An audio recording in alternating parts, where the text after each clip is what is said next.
kenapa kalau di jalur thariqah itu untuk menyatukan antara fikih dan hati itu sulit. Itu antarane napa maksudnya? Masyarakat napa organisasi ini? Mboten nggih pribadi. Oh, nggih. Ngene Al-Qur'an iku lak dijelasaken. Qad aflahal mu'minun. Bejo temen wong mukmin iki. Bejone krana apa? Alladzina hum fi sholatihim khosyi'un. Yaiku wong sing khusyuk ing dalem salate. Ya kan? Nah, syaratnya salat khusyuk niku kan kudu weruh sing disembah. Niku. Lah, antarane Islam ataupun aliran apapun tidak ada pertentangan. Aslinya itu tidak ada pertentangan. Yang bertentangan itu kan karena belum kleknya hati. Nah, ruhnya itu belum nyambung tenggene zat yang maha suci niku. Nangane diarani khusyuk niku mergo nyambung. Nek cara basane Quran kan wusul kan. Wusul niku nek cara basa Jawane ya teka ngono lah, tumeka. Bahasane ngoten iki. Jadi syaratnya kita sholat khusyuk harus tahu zat yang disembah. Itu kunci pokoknya. Karena yang menunjukkan bahwa Allah bisa dilihat niku nggih Gusti Allah dhewe lewat firman-Nya ya. Wa kana lan ono sapa Allahu Allah iku bikulli syai'in kelawan saben suci-suci iku mukhita ngeliputi. Jadi kalau kita melihat Allah itu bukan melihat blegernya Allah. Kita melihat Allah itu adalah melihat sifatnya, af'alnya, asma'nya. Karena Allah itu sudah dibatasi dengan laisa kamislihi syai'un. Laisa iku ora ono, kamislihi iku umpamane Allah, syai'un apa suci-suci. Nek cara ajarane wong Jawa biyen datan tan kena kinaya ngopo kan ngoten ya. Tapi bukan Allah tidak bisa dikenal ya. Di sini harus objektif makanya ini. Antarane kajian syariat dalam arti fikih, hakikat dalam arti tasawuf itu harus nyambung. Jadi kalau boleh di nopo niku kayak batasan bahwa syariat itu adalah aturan kan. Ya hakikat itu kenyataan. Angkane terus Kanjeng Nabi niku syariatun bila hakikatun atila. Syariat tok gak ono hakikate iku kosong. Hakikatun bila syariatun batila. Hakikat tok gak ono syariate yo batal. Nah, ini butuh dipahami. Ada kisah yang sangat masyhur nih. Ini kisah ahli tasawuf. Pada zamannya Nabi Musa ini ada seorang pelacur. Begenggek nek basa Jawa ini bukan. Pelacur ini pelacur kelas wahid, kelas kakap. Dia melacur sampai akhirnya punya anak. Hasil daripada berbuat zina tadi. Datang ke Nabi Musa. Wahai Nabi Musa, saya mohon solusi, saya mohon petunjuk. Saya ini adalah pelacur. Dan saya sudah melacur itu sudah lama. Wis suwe aku iki melacur. Akhirnya aku duwe anak. Krana aku izin, anakku tak pateni pisan. Napa tasih enten dalan untuk bertobat bagi saya. Nabi Musa muring-muring. Nyah kamu dari sini. Jangan pernah mengotori diri saya dengan perbuatan kotormu. Akhirnya si wanita ini kan pergi sambil napa bahasane niku apa menggerutu ya. Mangkel kalau bahasa Jawa ini. Akhirnya si wanita ini dengan penuh penyesalan meninggalkan tempat yang seharusnya mendapatkan tanggapan ya. Akhirnya malaikat Jibril turun atas izin Allah. Wahai Nabi Musa, sampai niku seorang nabi yang bisa berbicara langsung dengan Allah. Seharusnya kamu tidak boleh begitu. Karena kau seorang nabi. Harusnya diberi solusi, paling tidak ya harus menghentikan perbuatan ataupun dengan cara amal apa.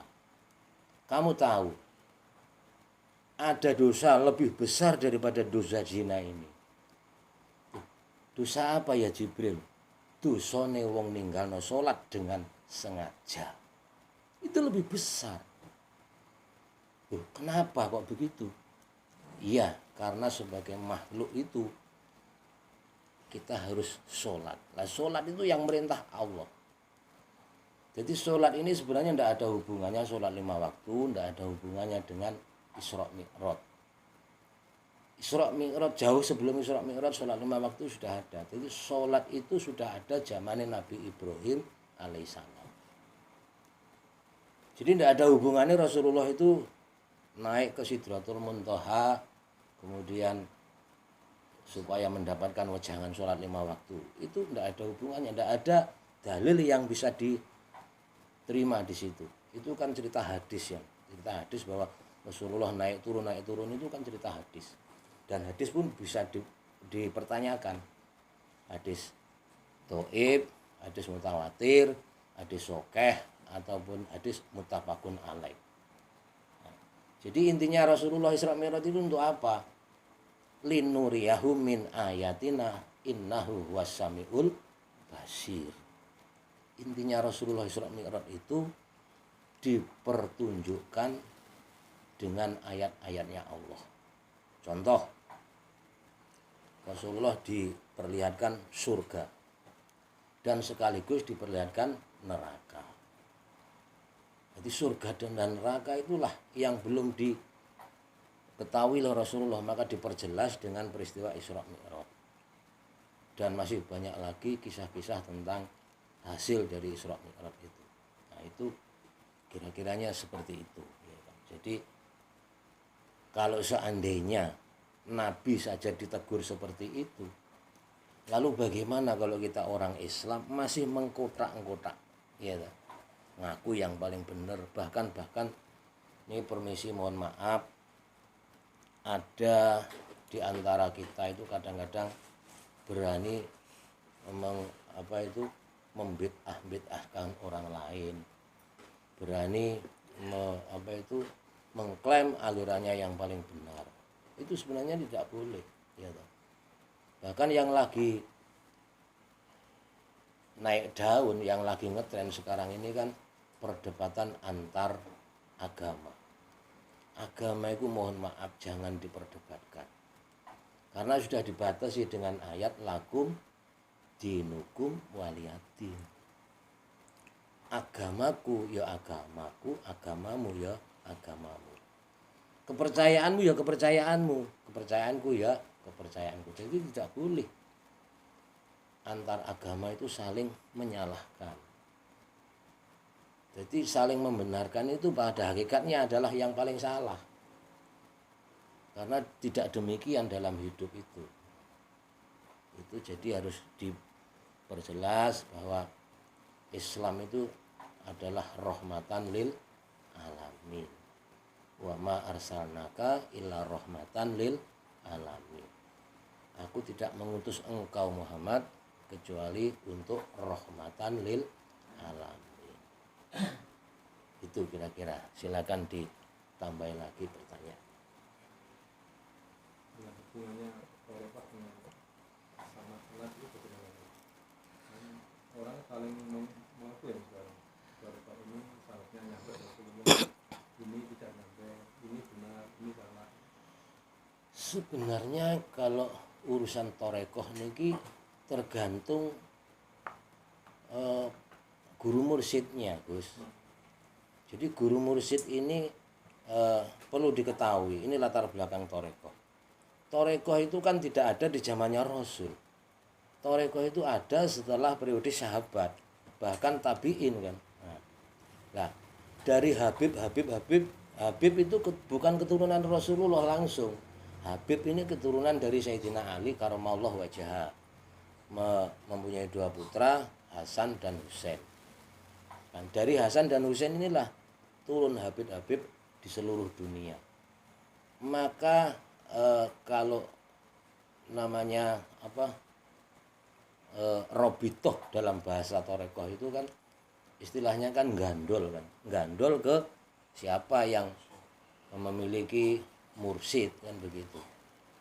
Jadi kalau kita mengklaim bahwa Torekoh kita yang paling benar, sedangkan Torekohnya sebelah itu kurang wasilahnya, sanadnya kurang kuat, itu sebenarnya juga kurang pas.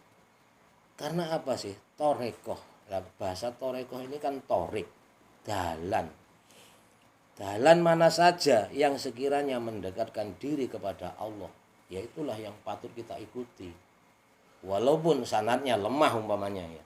Tapi benar-benar kalau kita umpamakan Mbah Sunan Kalijogo itu sanadnya mana sih? Tapi kenapa dilulukan di seluruh dunia, ya kan? Khususnya orang-orang Jawa. Karena Mbah Sunan ini adalah sosok orang yang dulunya notabene adalah orang-orang yang bukan sanad dari orang wali umumnya. Beliaunya juga sebenarnya kan pangeran ya kan? Pangeran yang melihat ketidakadilan di dalam suatu negara, kemudian dia merampok hartanya ayahnya untuk dibagikan kepada fakir miskin. Nah, inilah yang ditiru orang. Mbah Sunan ini tidak bisa menerima yang namanya monopoli, ya kan. Maka caranya bagaimana? Caranya ya harus kekayaan rakyat, hasilnya dari rakyat kembali ke rakyat. Maka kalau kita misalnya kok kita masih mengkultuskan suatu torekoh dan melemahkan yang lain, saya kira itu kurang tepat. Kurang tepat. Karena apa? Inti daripada torekoh itu adalah perjalanan seorang salik menuju suluk. Nah, makanya ajaran Mbah Sunan Kalijogo itu mesti suluk kan. Suluk ya. Suluk itu adalah seorang hamba yang berjalan menuju kepada Allah. Nah, kalau walaupun sanadnya itu tidak sampai ke Rasulullah umpamanya, tapi ternyata si torekoh ini bisa membawa manusia sadar akan kesalahan dirinya. Karena pada hakikatnya torekoh itu adalah ndandane ati sing biasanya mangkelan, ngamuan, gondoan, mencucuan, dadilan sabare. Tujuannya kan cuma begitu kan. Karena napa teng ngene Al-Qur'an itu dijelaskan wasta'inu bisabri wassalah. Sabar dhisik, bukan sholat dulu. Jadi intinya adalah sabar dulu baru sholat. Innallaha ma'as-sabirin. Karena orang sabar itu adalah kekasih Allah. Jadi masya sholat ini gak leren-leren tapi kewereng, ngamuan, gondoan, gak bisa menemukan jalan. Maka kalau boleh kita istilahnya tukar pikiran ya, coba mari kita belajar kepada saudara-saudara kita dari sedulur sejati, Islam sejati, Islam kejawen. Notabene menoto umat itu supaya jadi bener becik kanggo saklawase. Ini yang perlu diacungi jempol. Jangan sampai kita justru agama itu dijadikan alat untuk mengadu orang. Ini yang paling berbahaya ya. Karena agama itu paling rawan, kalau diadu itu paling rawan. Pasti perang ya. Nah, itu tidak boleh. Maka dari itu Ayo mulai sekarang, zaman sudah tua begini, orang sudah pada rusak semua, noto awake dhewe-dhewe, noto atine dhewe-dhewe. Engko nek atine wis ketata, masyarakat niku akhirnya mencari panutan, mana yang bisa dijadikan panutan. Intinya cuma begitu aja. Jadi siapa yang paling bagus amalnya kan ngoten. Bahwa terakhir Allah berfirman, alladzi khalaqal mauta wal hayata liyabluwakum ayyukum ahsanu amala. Allah menciptakan hidup dan mati tujuannya untuk menguji siapa di antara kamu yang paling baik amalnya. Bukan yang paling baik sholatnya kan, amalnya. Ini perlunya. Jadi monggo silakan bertorekot apapun, yang penting hatinya bisa lembut, hatinya bisa menyinari dunia seperti Rasulullah, ya kan? Rasulullah itu adalah figur yang sangat sempurna. Maka jangan kita bertorekot kalau hati kita masih berangasan. Nah ini perlunya, ya kan? Oke, itu kira-kira.